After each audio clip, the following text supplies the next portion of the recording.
It's day two of Slab Vase. So today is the day that you decide if you're gonna add or subtract, or maybe a combination of both. But it should be more like leather hard now, not so wet, that you can either cut into it. Okay, so I can cut things out or I can add things to it. I wanted to show you some tools I have.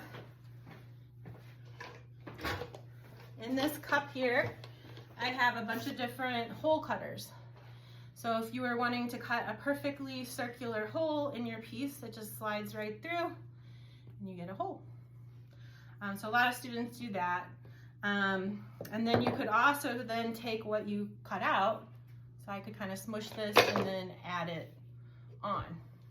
Okay, so right now I've got one subtraction, one addition, so I only need one more addition or subtraction because that's the requirement, is to have 3 additions, subtractions, or a combination of both. If I cut this right now, and I want to make it, let's say I want to make it like curve in or curve out, that's what I'm going to show you.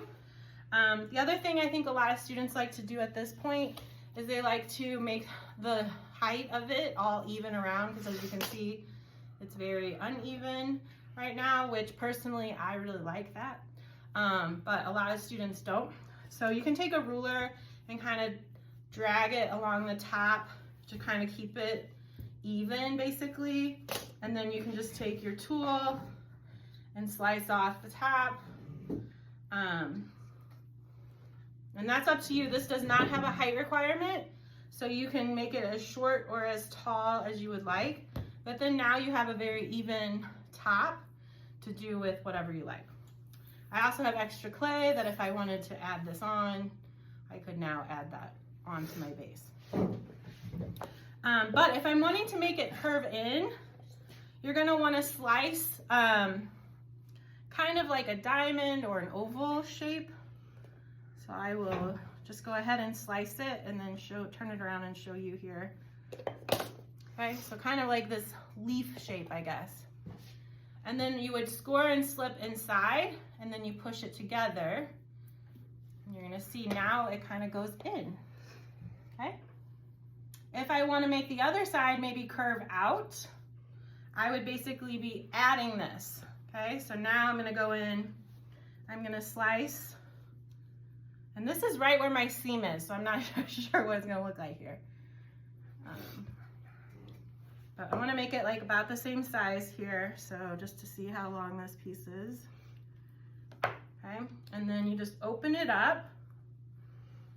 You can see what I'm doing here. So I'm opening this up, and then I'm gonna stick this piece inside. And then now I have like a bump. It's coming out. Okay, so there's ways to change the shape by adding and subtracting. So you can get like a little curvy guy like this. That's what I did with this little, and I made it look like a tree. Put a little hole in there. I could have put like a little stem coming out. And like I said, I like it uneven at the top because that kind of just added to the tree trunk design. So whatever you end up making is up to you. You just have to add and subtract. You could literally finish this project in 2 days, but I hope you'll spend a little more time on it. Maybe make something you really want. But this will hold liquid. We'll be glazing the inside of it, the outside of it. So that is up to you. So I hope you liked making your slab vase. Let me show you a few examples. Sorry for bad quality video. But right here are some you've seen where people are adding. She added a ton. That took her forever. She made hers look like a crayon. So there's different, she's got like a tree kind of thing happening on hers. Some people make them into like animals or people. So make sure you check out Pinterest, find out what you're gonna make for your slab vase, and enjoy making your slab vase.